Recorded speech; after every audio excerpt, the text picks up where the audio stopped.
Hello, everybody. My name is Christian, and I'm the host of the Disruptive Chef Entrepreneur Show. And you guys gonna love today's guest. Not only did he come from sales, by the way, we all need to be more in sales.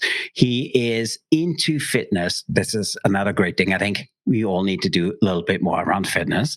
He works for a company called EHS Hospitality. We're gonna find out what it is. But what I love most about Diversion is he's a hospitality matchmaker, and we need more of this, and you guys are going to meet him right after this.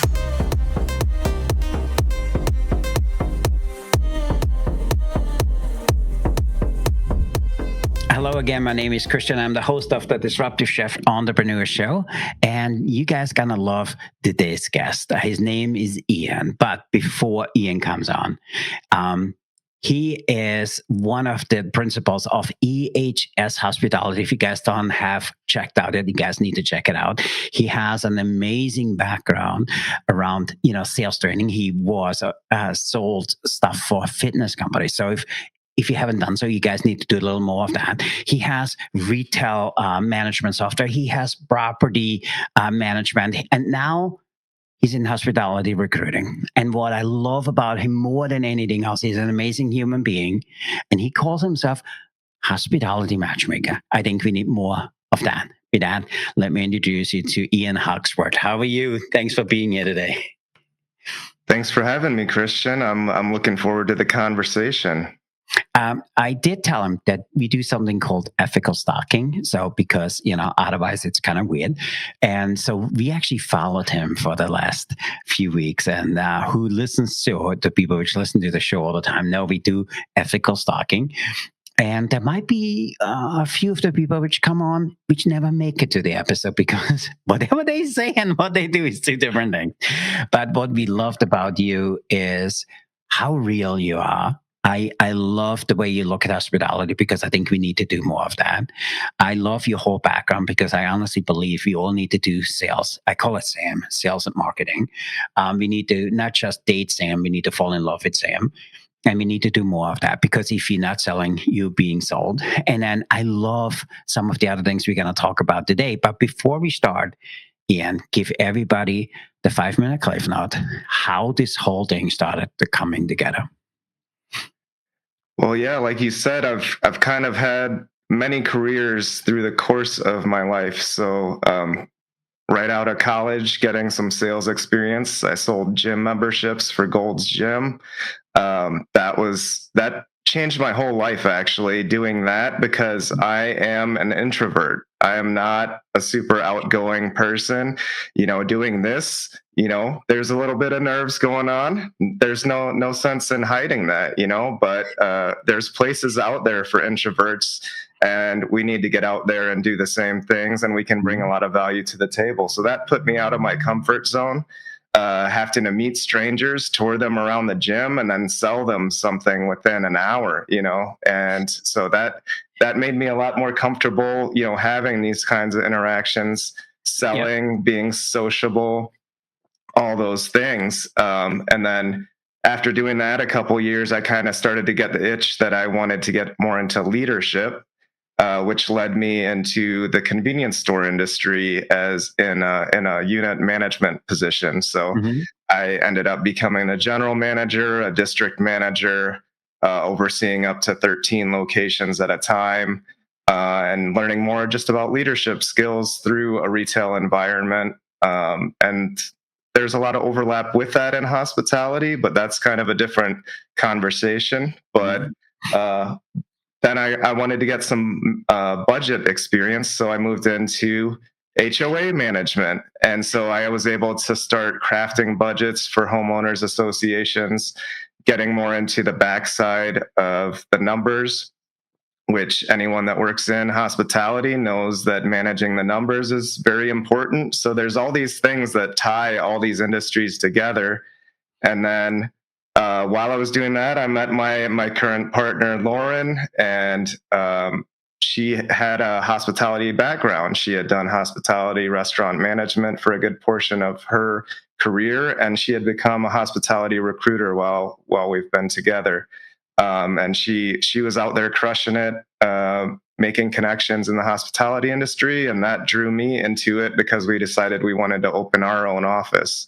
Hmm. So almost 2 years ago, we opened our office, focused on Southern California, and as part of EHS recruiting company. And our company has over 20 offices That is coast to awesome. coast, and we work as a network. So we each have an area that we put an additional focus on, but we also all recruit nationally as well. So I like you said, being love. a hospitality matchmaker, like we try to make connections and we try to put people in the right places. Uh, Listen, I absolutely love your background because, like me, I right out of school, I got into hospitality. I grew up with the parents, which owned the business at the time, and I think it's harder to get out of this if you know or do food service all your life. Because for me, I love your non-traditional, background from, you know, doing sales, hey, retail management, property management, and now running a successful hospitality recruiting business. So talk to us a little bit. How was it for you to go through these different industries? Because I know on our listeners, we have a little bit of 100,000 of them. Um, there's maybe 50, 60,000 which said, you know what, I, I feel I want to do something else. I know I can serve the community greater if I do something else. But it's hard to move away from hospitality if you're in hospitality for so long. So, talk to us a little bit. How did you make those pivots amongst all of those different segments? And how do you currently work with people which are in that struggle, which are saying, hey, I really need to do something else? So, talk to us about, a little bit about that. Yeah, well, like I said, there's elements of each job that fulfill you, and then there's elements of each job that maybe you don't get to flex a certain amount of creativity or whatever the case may be. There's always going to be pros and cons to any role that you have. So for me, I tended to just feel where I would hit a wall at one of the roles throughout my career. And when I've had that happen, I just started looking for, what was I looking to fulfill in my next role, and what skills did I want to gain, and then I would target industry or a role that gave me an ability to explore that a little bit further. So, I, you know, yeah, yeah. I love that. So, if somebody comes to you today saying, hey, I've been in hospitality all my life. I'm not really sure what else I can do because this is the only thing I was taught. Or if you say, "Hey, I laid floors for the last 25 years. I really want to get into hospitality. Can you help me?" Where do you think the similarities are? Number one, because I think there's hospitality and there's hospitality, and how do you advise somebody in that? Because I know from our audience here there's probably 20, 30,000 of them looking for a new job. Sure. Yeah. um, People looking for a different role within hospitality. It's such a huge industry, right? Like in a lot of ways it feels small and it feels like everyone knows everyone within like a small area of hospitality, but it's one of the largest employers in the country, nationally. So Yeah. there's a lot of people in this industry, and that also means there are a lot of different roles available within the industry. So just because you've been a chef your whole life doesn't mean that that's the only option for you. You could become a podcast host. Hmm. You could become a recruiter. Like most of our recruiters actually come from within the industry. So we just had our second recruiter join our team outside of our ownership group, in our Los Angeles office, and he was a executive chef for years Oh, and decided he wanted to kind of pivot and do something different. He started as a candidate of ours, and he was looking for a new job, and we put him through some processes and they weren't really clicking, and we kind of started to get the sense that he wanted to go in a different direction, and he kept sending Lauren a bunch of people he knew and said, hey, help this person find a job, hey, help this person get a job, they're looking. And then eventually Lauren looked at him and said, do you just want to get into recruiting? Because you're kind of doing that right now. You're trying to send me people to get new jobs. Why don't we give it a try? So he's, in his first full month here. He just made his first placement. So we're excited about that. And, it's a start of a new career, but still within hospitality and within an industry that he knows and loves. So it's Yeah, great. I love that. So, where do you feel from all of your backgrounds, and I think you're the perfect person to talk about this. Why hospitality? You're good looking guy. You can do, fitness sales you know, or so many other things. Why did hospitality kind of lure you in? Well, I listen to a lot of recruiting podcasts, and recruiters always say, I didn't intend to become a recruiter. I just fell into it, and I think that's what it was for me with hospitality. It was just a series of events of me meeting Lauren, her being in the industry and transitioning into recruiting and hospitality, and me being wanting to be a part of it. And we are lucky enough to be able to work together, and take on the challenges of the industry and of Yeah. being business owners together, which is awesome. And we have different skill sets. So, I'm part of the office, but I'm actually a little bit more of the original concept of me was to be the behind the scenes guy, and kind of do our marketing and do our number stuff, using some of the skills I picked up in my Hmm. other jobs throughout my career, applying those to our new business. And now it's become much more the marketing, outreach, networking, and trying to connect people. And I think we have a holistic view of how the industry works. We want to be connectors within the industry beyond just being recruiters. Like, one of my personal goals is to be able to, if somebody comes to me and is saying, "Hey, I need a consultant for this," I want to be able to say, "I know someone who does that." And so Yeah. I just want to be there to connect people beyond just, filling Mhm. job openings. So Yeah. that's something that we're all very passionate about. Yeah, I always felt, job or being a recruiter is a really hard job. It's easier from the outside in than from the inside out. So I give you a lot of credit for that. And also to our listeners, if you currently know that you want to look for something else or you want to have a consultation, you guys need to reach out to Ian. He's absolutely amazing at it. So, but before we pivot into a little bit, I'm curious to know you quote, and if people listen to you, you quote Paul Wellstone a lot, and he says, "We all do better when all of us do better." So, where did that come from, and how does this influence what you do on a daily basis?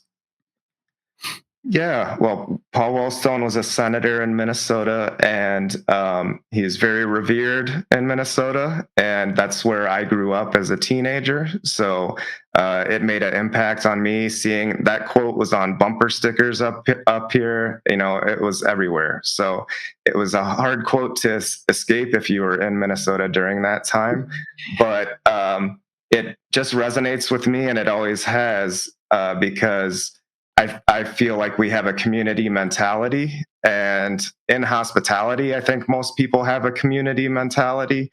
Mhm. And there are ways within this industry for everyone to benefit from a lot of different situations. If I'm able to help a client find the candidate they need, that helps them. It also helps me because we're partners in doing that. Yeah. We can get into three-way, kind of arrangements where they're asking me for help with something else. I know someone who does that. I can loop them into it. Like, just when you're operating with a mentality of having collaborative relationships, then we all do better when we all do better. So that's what I love about that quote, is it can be applied to just about any situation, Mhm. but you have to go into it with a positive intent from the beginning to Yeah. get the positive out of it. Listen, you're a very positive guy, but I'm sure there's one or two people which came across your desk and it says, "Oh my God, not that guy again. He will never find a job, or he has a job every 6 months." You don't need to tell us who that person is, but does it happen? And how do you react towards somebody where you are, oh my God, I can't believe he just reached out to me? There's the biggest issue with candidates most of the time is if they have a lack of positivity, to be honest. Mm. We we all get frustrated. The job market can be crazy, it can be chaotic and brutal. um, Anyone who's looked for a job within the last 6 to 12 months, especially, it's getting really funky out there. Hospitality is actually one of the few brighter spots in job searching right now. Like, the industry has sustained itself pretty well. But if people come to us and they're just negative and they, you know, are rude to us as recruiters when we're trying to help them find a job, then it becomes hard to assist them, because if you're going to be negative about anything, dealing directly with us when we're not even the person that's directly hiring you, then how am I supposed to trust that you're going to present yourself better Yeah. when you go in for an interview? So I I think that that's really hard because the end of the day, the person you place is a reflection on you. right. And having now a organization which you obviously hope that you can bring them people for years to come. Um, but I always looked at this. This is not an easy job, and it's probably easier from the outside than from the inside out because I know, and I know a few of them. I don't want to help them find a job because I know they're gonna in 6 months doing something else. So how do you work with people like that, and how do you kind of mitigate that? Because not every person you place is a winner, and sometimes a person does different working for somebody else doing the same identical job, but they just are better fit for that. So how do you work with that? Yeah, I mean, you miss 100% of the shots you don't take is Mhm. is an old quote, and so sometimes we place people and it's not the right cultural fit, or they didn't realize how heavy one of the responsibilities was going to be. Even though it was part of the job description, it's more of it than they thought they were going to be Mhm. doing, so it just isn't a long-term fit. And that happens. And in the recruiting industry, most of us, we have a guarantee period for our clients, for one thing, where if they don't make a certain period of time, then we are responsible to replace that person if Yeah. they get separated. So, we always want to have that because we don't want to leave our clients in a lurch on that. And they're paying us to find someone that fits. Mhm. So at the end of the day, that's what we're going to strive to do.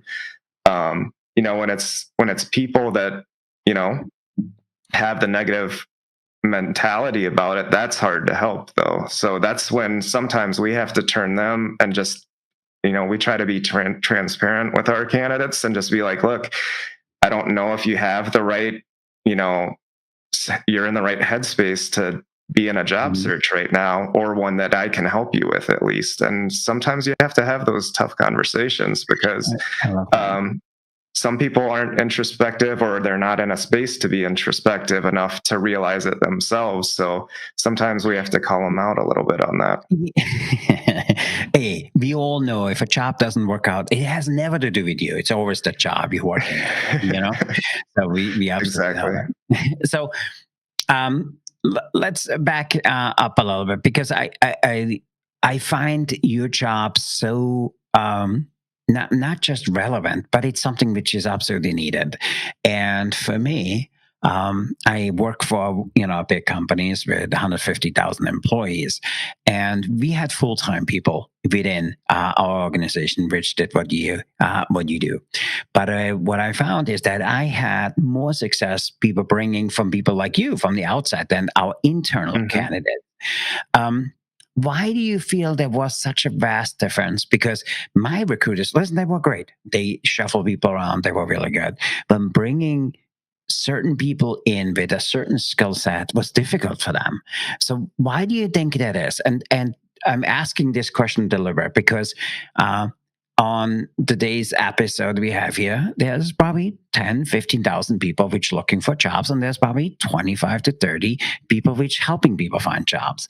And for me, I wanna for me there's a distinct difference, and then after you answer that question, I will tell you what I found some of the challenges was. But where do you feel you are so? I honestly feel people like you are so much more successful than somebody internally. Why is that? Well, I would never speak poorly of the internal recruiters. It's a very difficult job. You're Mhm. managing a lot of things. These days, with the advent of technology Yeah, too, like the applications, I think, are getting less and less accurate actually because it's yeah, too easy to apply to jobs sometimes. So their desks are overflowing. I think the benefit for bringing in external agencies into the mix is that we take more proactive approach a lot of times than most internal teams have the resources to do. So yeah. we're going to go out and seek candidates with a specific skill set, even from a specific organization sometimes if they have a preference for where they like to hire from. Mhm. We have the ability to do that, whereas internal recruiters often don't want to start turf wars with competitors. So if they go out and start trying to take employees from one of their competitors, then there's going to start being this back and forth that can Mhm. be disruptive to both organizations.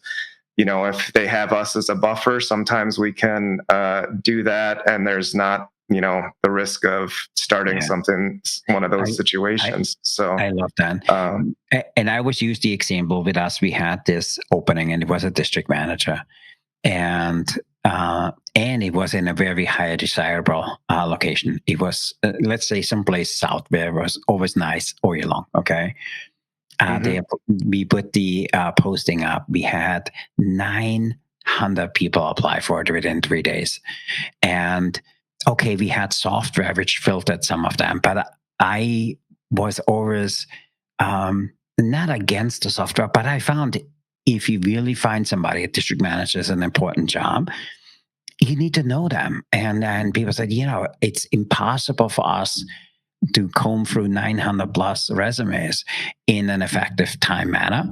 And then also, because people which applied for that job, they applied because it's a really good vacation spot. They applied for it without making changes to their resume itself. And they said, I know if this person would be a good fit if they would do this, or if they would have said this here, they could do something totally different.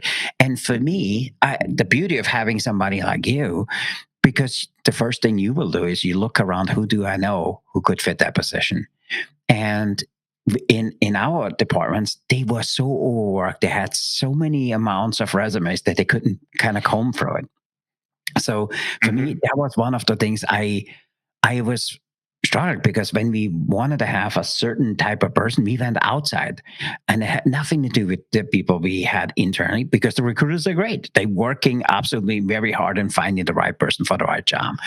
But I agree with you, and you said it, that applying for a job is so easy, and when they combed through it, it was crazy. They were saying this person is not even ready to be a unit manager. Why would they apply for a district manager? It was, for me, it was eye opening going through that process, because I think something needs to change there. So that was for Yeah. me, why I found it was so difficult. So if somebody is looking for a position today, what is one, two, or three, um, maybe tricks of the trade, or whatever you want to call it, you could give them, they can use to be on the top 10% of applying for a job? So, what are two or three tools or strategies you can employ somebody to do that? Well, I'm biased on this one, but find someone that can help you with that process, because a lot of the things that we do is, like you said, resumes that aren't updated or aren't accurate, Mhm. or if they would have phrased something differently or had Mhm. certain metrics. Any of our candidates, we set up an intake call. We try to get their resume in advance. Hopefully it's updated. If it's not, then we help walk through the updating process to make sure the relevant information's on there. In the hospitality industry, especially in management roles, you want to see metrics. So make sure Mhm. you have important key metrics on your resume. That's very important, and not just volume, but what did you do to impact those Yeah, numbers? yeah. So getting that kind of information Love on that. there, because that's the value that shows that you have the ability to drive value and to increase those metrics or decrease them where you want them, if it's food Mhm. costs or whatever the case may be.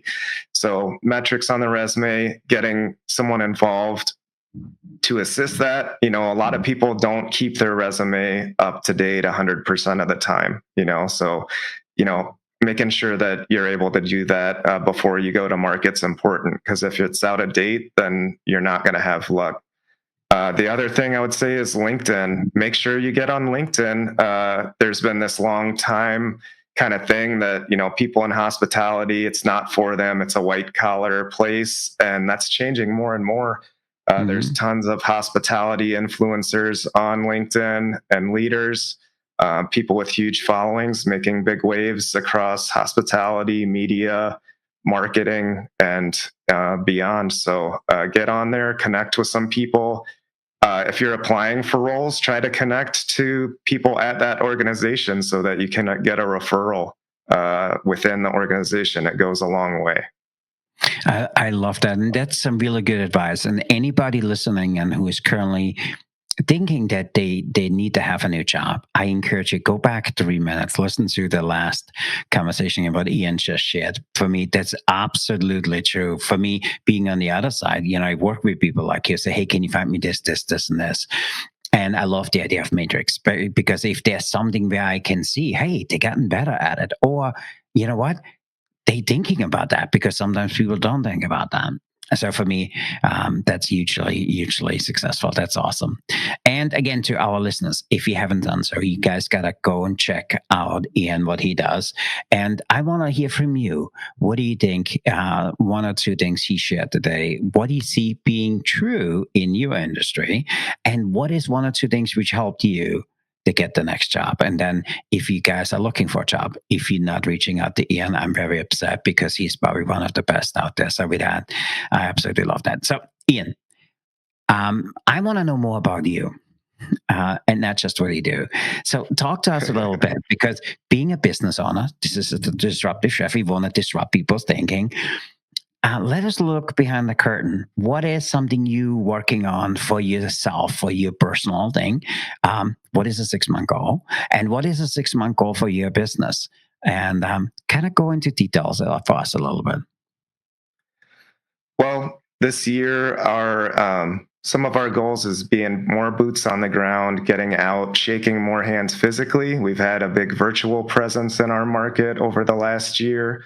And we bounce it back and forth a little bit between Los Angeles and Minnesota, since we have family in Minnesota. So Mhm. sometimes it's for periods of time we are working remotely and have to rely on virtual connecting. Mhm. But it's our mission to spend more time in our market in Southern California. So I know Lauren and my other partner, Vanessa, are headed down there to go to a conference and meet some people just next week. So we're going to be out there. And so that's one of our biggest initiatives. We also became small business partners of the Clippers last year. So we're exploring that partnership and having a lot of fun partnering with them. Yep. And we have an event coming up in Los Angeles with them as well, to meet some of the other small business owners. And just like I said, we cast a broad net. We like to connect with everybody. So that's really our short and 6 month, 1 year goal is really just continuing to network and build our community. Whether it's hospitality or beyond, we like to meet Mhm. other small business owners as well. We like to partner with them to send people we know their way, and hopefully they'll remember that and help us out when it's appropriate too. So those are So, some of our big eh, goals as a business. Yeah. so now let us look behind the scene. What is a personal business or a personal goal of yours besides business? Personal, like you mentioned that I was in fitness and fitness sales for a while, and now I'm getting back on the fitness horse a little bit. So it was in the first 2 years of starting your own business, it is all consuming. So this year I've been getting re-engaged with my routine and blocking my calendar a lot more. Mhm. So For people, I think calendar blocking is a great way to, organize your day. I try to block off time to go to the gym every day and do something active, whether it's a walk, whether it's going lifting. So I try to get at least 3 to 4 times in the gym each week, and then a couple of days of doing some walking or cardio or things like that. So I've been really focused on doing that, and that helps your mindset too. Your mind and body are all part of one body, so you got to take care of them both. I love that. And before this episode, I shared that I had a little health scare for me, and that I work out a lot different. I eat a lot different. That's number one. And for me, working out has become. Um, it's not a negotiable anymore because now we do it. Even if it's only for 10 minutes, it's better than not at all. So for me, I totally love that. So I have a little fun fact question for you, because we all know that you have been a powerhouse in driving growth for companies globally. But when you think back, as you started out, your days in real estate and all the other stuff you did, what is one, two, or maybe even three skills which helped you be successful in what you do today? Question number one. And the question number two is, how did those experiences shape you? And the reason we like asking this question, because there's probably 20, 30,000 people which listen to this episode, which are currently in the process of doing something different.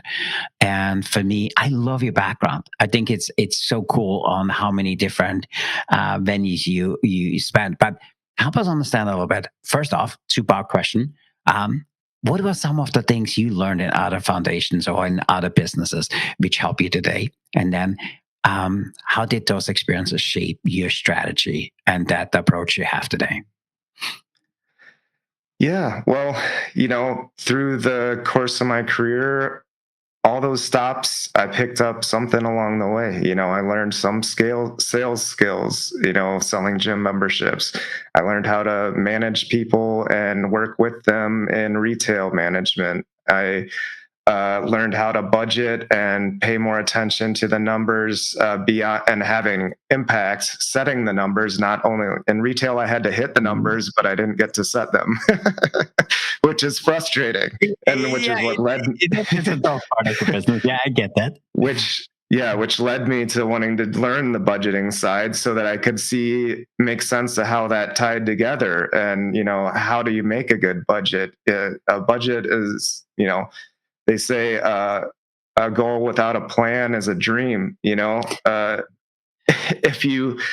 If you have no realistic budget, then it's Mhm. just a piece of paper. You're not going to hit it. And Yeah. so I wanted to learn that, and all those things I'm able to apply to my business now, which is awesome. And I have always had a little bit of an entrepreneurial, um, urge or within me, and this has allowed me to flex that a little bit too. And I got my MBA at Hamlin in Minnesota and specialized in marketing, and I never really had the chance to utilize those skills. So now being able to be more active in our marketing is something that I'm very fulfilled by as Mhm. well.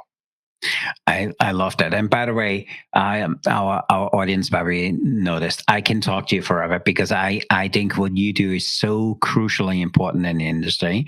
And because it could be life changing for somebody if you find the right job for them. And sometimes people are not really sure what they're good at, and they really don't know.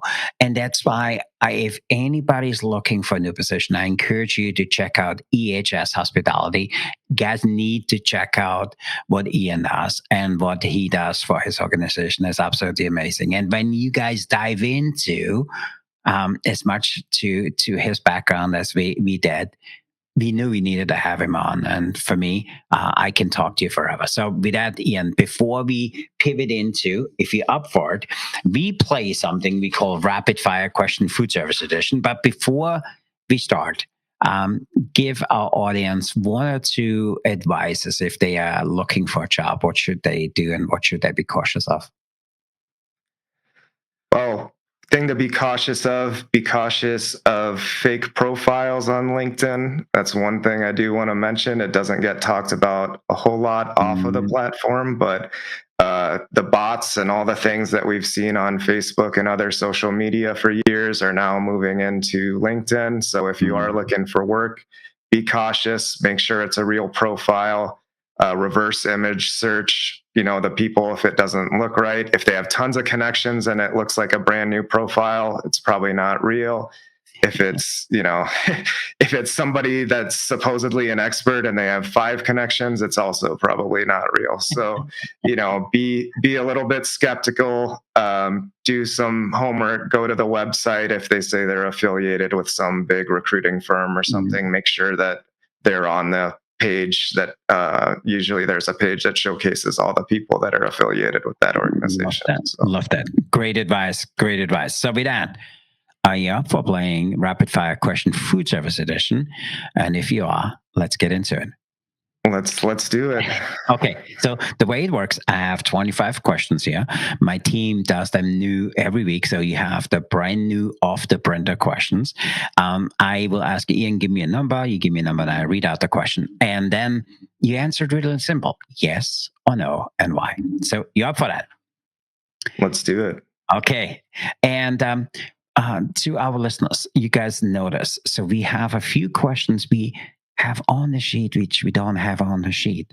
So if he gives us a stupid answer, I will ask him that question, and then I will tell you guys if it is or not. So with that, I'm sorry, he was not supposed to hear that. So Ian, give us a number between 1 and 25. Let's do 18. Oh, 18 is a good one. Is it okay to eat dessert before dinner and call it reverse tining? Yes or no, and why? I am not a fan of that personally. That's a new one for me, so I'm gonna go with no. To me, you want to make sure you get some of the macros in there, get some protein. Dessert rarely has any of that, so I'm gonna say no on that one. Yeah, I agree with you. I agree with you. Give me another number between 1 and 25. Let's do 12. 12. Have you ever accidentally started a small fire in the kitchen? And if you did you tell anybody? Yes or no? And why? I think that's one thing I've escaped actually in the kitchen. I am not the primary cook, but 1 or 2 days a week I flex a little bit, but I have not started a fire. I've avoided that luckily. So Uh, uh, I've been there. Okay, not proud, but so, but you don't admit it.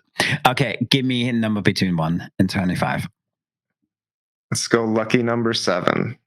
Lucky number 7. Would you cook while wearing pajamas? I'm not sure what that question is. If it made the food taste better. I'm not sure about that question, but yes or no, and why? Sure. I mean, why not?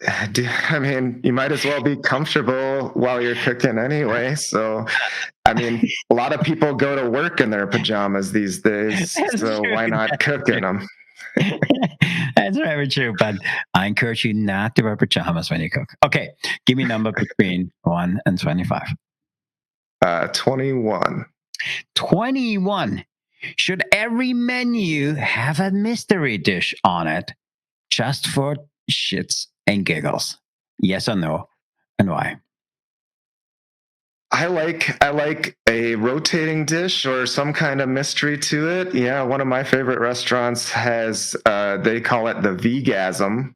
So it's a vegan item, but it changes with season. It's always different from week to week, and I like to try it out. It forces you to try new things. So I'm a fan. Yeah. Okay, last question. Give me a number between 1 and 25. Let's do 19. Oh, 19 is an oldie but goodie. Pineapple on a pizza. Yes and no. And why? Yes. Yes. Pineapple, for one thing, pineapple is the symbol for our company at EHS Recruiting. So the pineapple's our logo. It's the international symbol of hospitality. So I'm a fan of pineapple. Plus, I do like it on pizza, usually with jalapeno as well, though. So I like to do the sweet and heat. if I'm gonna throw the pineapple on there. So I'm a little old fashioned. Pineapple belongs on the shelf for to look at it. It does not belong on a pizza. And no, but with that, I want to say thanks for playing Rapid Fire Question Food Service Edition. That was awesome.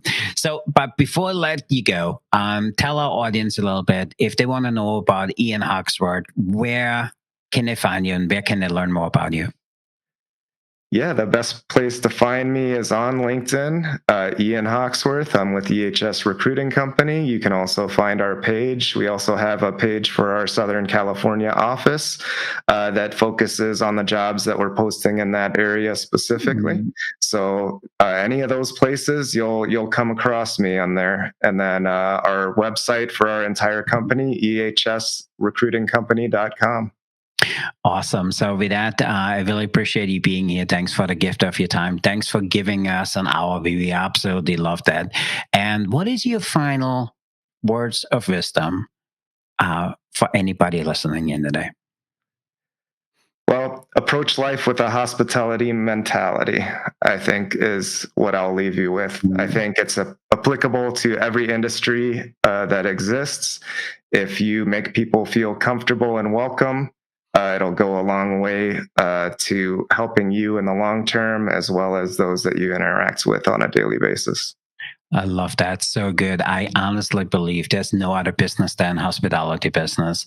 And the end of the day is serving somebody and doing it better than anybody else and really connecting with your guest, I think is absolutely amazing. So with that, I want to say thanks for being here today. I absolutely appreciate it. It was awesome. So we need to have you back for a 2.0. And then also thanks for the gift of your time and sharing your insights and your strategies with us and our listeners. So thank you for that. So, and to our listeners, until next time, remember to disrupt your kitchen, fire up your career, stay hungry for change. I'm Christian, the disruptive chef entrepreneur host. I'm signing off. Me and Ian are out of here. So be the change, be the challenge, and be the chef who sets the world on fire. Ian, really appreciate you being here today. Thanks a lot. And to our listeners, bon appetit and stay disruptive, everybody. Thanks.